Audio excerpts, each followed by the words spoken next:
Mes chers étudiants, mes chers enseignants de français, bonjour. Aujourd'hui, c'est notre troisième rencontre dans notre nouvelle série Rédiger sans faute. Aujourd'hui, nous allons apprendre ensemble l'emploi de passé simple. Dans notre rencontre, comme l'habitude, nous allons suivre le démarche et les étapes suivantes. Première étape, apprenez-vous. Deuxième étape, entraînez-vous. Troisième étape, vérifiez-vous. Alors, êtes-vous prête? Êtes-vous prêt? Alors, on commence. On commence par la première étape. Apprenez-vous.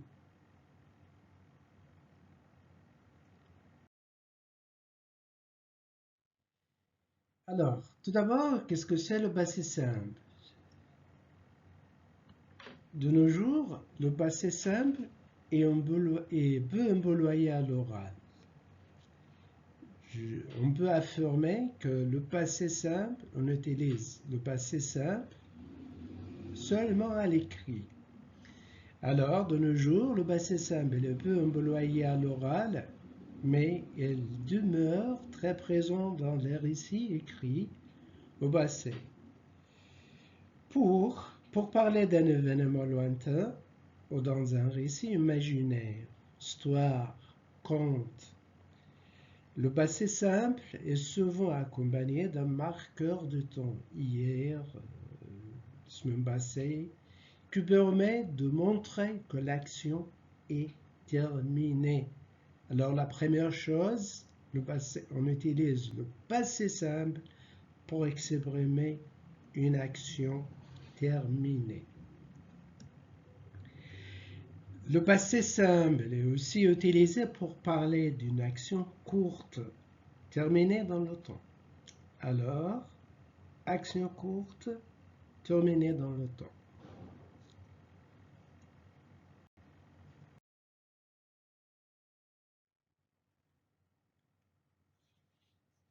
On passe maintenant à l'utilisation du passé simple dans un récit au passé.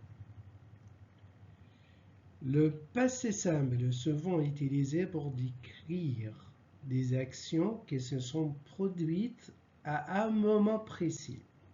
Alors, action courte, terminée à un moment précis, normalement du passé, et qui sont terminées. L'utilisation du passé simple. Action courte, à un moment précis, du passé et terminée.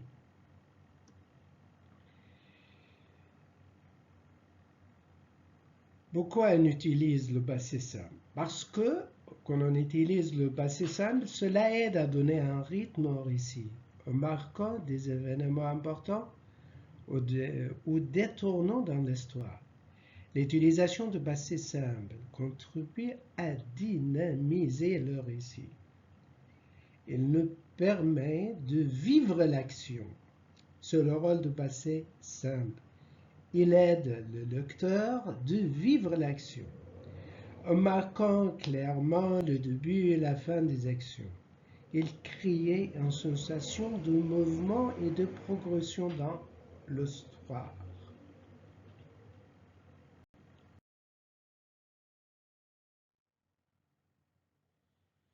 Toujours dans l'utilisation du passé simple au passé. Parfois, le passé simple est employé pour relater des actions soudaines, des actions qui se passent brusquement, des actions soudaines ou surprenantes contribuent à un effet de surprise, contribuant à un effet de surprise ou d'urgence dans le récit. Alors, Parfois, on utilise le passé simple pour relater des actions soudaines ou surprenantes, contribuant à un effet de surprise ou d'urgence dans le récit. Cela peut servir à captiver l'attention du lecteur et à maintenir le suspense. Comme je viens de vous dire, de vivre l'action.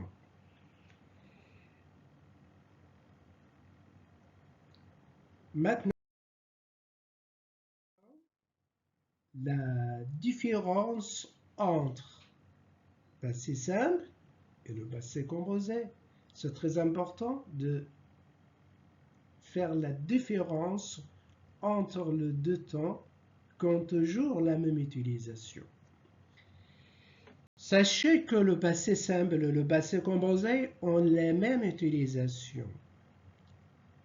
On emploie tous les deux, le passé simple et le passé composé, pour parler d'une action ponctuelle terminée dans le passé. Oui, pour parler d'une action brève et soudaine, comme on a déjà expliqué. Encore, pour parler d'actions successives dans le passé. Et finalement, pour exprimer un changement par rapport à une situation donnée dans le passé. Alors, où se trouve la différence? Voilà la réponse. Suivez-moi.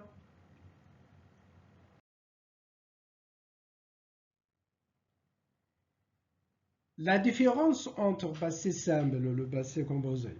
Voilà la réponse. La différence. Le passé composé évoque des événements passés qui sont connectés au présent. Alors, des actions des événements passés, mais elles restent toujours en contact avec le présent. Au contraire, le passé simple indique une rupture complète avec le présent. C'est une action qui est terminée, n'a aucun rapport avec le présent.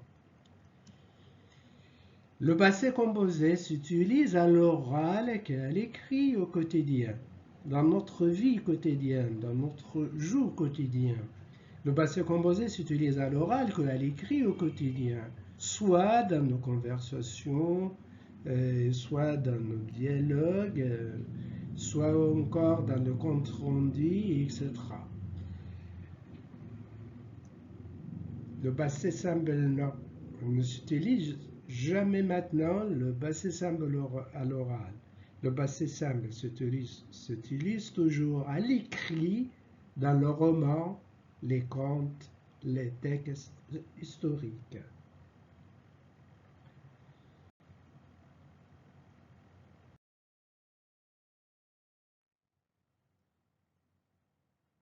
Toujours dans le... Maintenant, on parle aussi de la différence entre le passé simple et le imparfait. C'est facile. Choisir entre l'imparfait et le passé simple est assez facile. Pourquoi? L'imparfait décrit une action qui dure dans le passé. Faites attention, qui dure, décrit une action qui dure. Mais le passé simple, une action brève et terminée. L'imparfait décrit une action qui dure dans le temps. Il faisait beau, reste dur. C'est un temps qui s'utilise, l'imparfait, pour décrire une situation passée ou une action à durée indéterminée. Au contraire, le passé simple est le temps de récit. Elle décrit une action passée qui a un début et une fin clairement identifiables.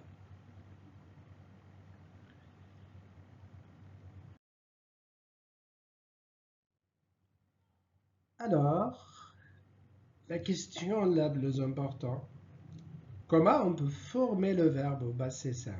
Comment conjuguer le verbe au passé simple? Pour construire le passé simple,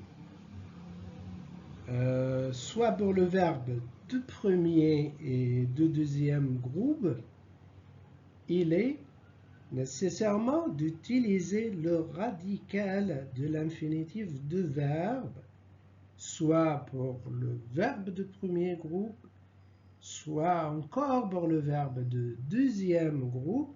Il est nécessaire de garder toujours le radical de l'infinitif, d'utiliser le radical de l'infinitif. Autrement dit, de supprimer la terminaison ER ou IR. On commence tout d'abord pour le passé simple de verbe de premier groupe. Alors, si on prend verbe chanter comme un exemple, on garde le radical chante, on supprime le ER, puis on ajoute la terminaison suivante.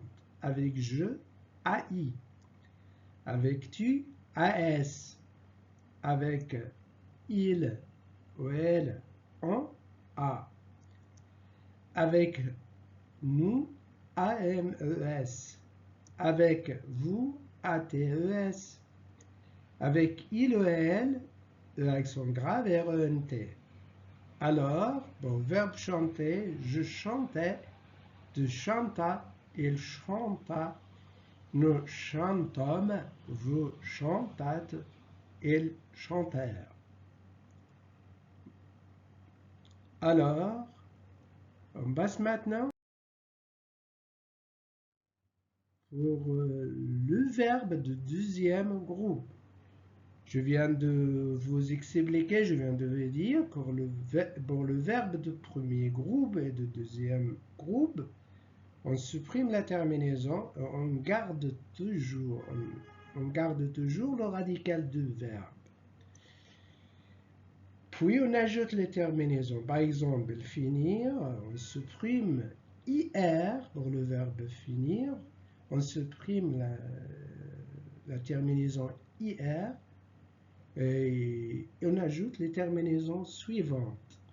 Avec je, IS, avec tu, IS, avec il ou elle, ou encore était, avec nous, IMES, avec vous, ITES, avec il ou elle, IRENT.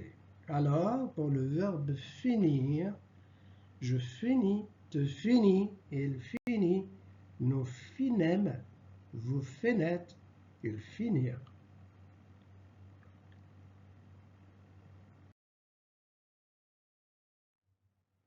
Pour le troisième groupe. Pour le verbe de troisième groupe, le cas se varie et se multiplie. Normalement, il faut le garder par le cœur et les mémoriser. En tout cas, il y a des catégories pour le verbe de troisième groupe. On commence par le verbe en IR. Exemple, le verbe partir. Ici, il s'approche du verbe de deuxième groupe. On supprime IR et après, on ajoute les terminaisons. Avec je, yes, avec tu, yes, avec elle, it, avec nous, IMES, ITES, IRENT. Alors, bon, verbe partir, je partis, tu partis, elle partit, nous partîmes, vous partîtes, ils partirent. Deuxième catégorie, pour le verbe de troisième groupe, le passé simple du verbe de troisième groupe qui se termine par OIR. Exemple, le verbe pouvoir, la situation est différente. C'est toujours la même terminaison avec je, yes, avec tu, yes, it, IMES, ITES, avec LEL, IERNT. Alors, bon, voir, je vis, tu vis, elle vit, nous vîmes, vous vîtes, ils virent. Alors, la troisième catégorie du verbe de troisième groupe, le verbe NRE, comme prendre. Ici, j'attire votre attention de regarder le participe passé de verbe. Ça facilite beaucoup de choses, mais il y a toujours des exceptions. Exemple, le verbe prendre, le participe passé du verbe prendre pris. Puis on regarde, c'est toujours la même terminaison, je, IS, TES, UT, IMES, et TES, IENT. Alors, verbe prendre, je prie, tu pries, elle prie, nous prîmes, vous prîtes, elles prient.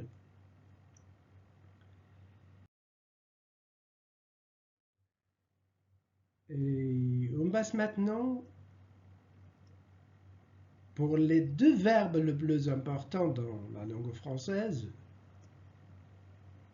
Le passé simple de verbe être et avoir. Il faut garder par cœur. Bon, le verbe être, je fus, tu fus, il ou elle fut, nous fûmes, vous faites, ils furent. Et pour le verbe avoir,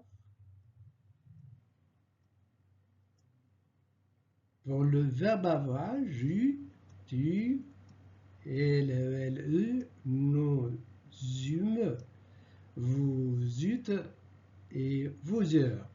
Voilà, comme cela on a fini la formation, la conjugaison de verbes au passé simple. On passe maintenant à la deuxième étape, entraînez-vous. À vous maintenant de souligner le verbe et que sont au passé simple. Lisez bien le texte et essayez de souligner le verbe que sont au passé simple. Et à la fin, complète le tableau avec le verbe de texte que sont au passé simple. Comme il est indiqué, le verbe, par exemple, on a choisi le premier verbe, dora-t-il. Troisième ligne, il y a combien de temps cela durera-t-il?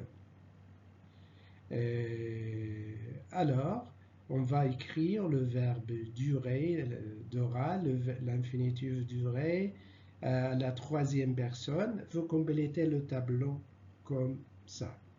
Alors, travaillez bien, bon courage, soulignez le verbe et complétez le tableau. Quand vous finissez le travail, on passe à la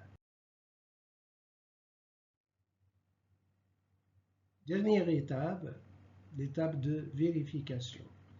Voilà la réponse.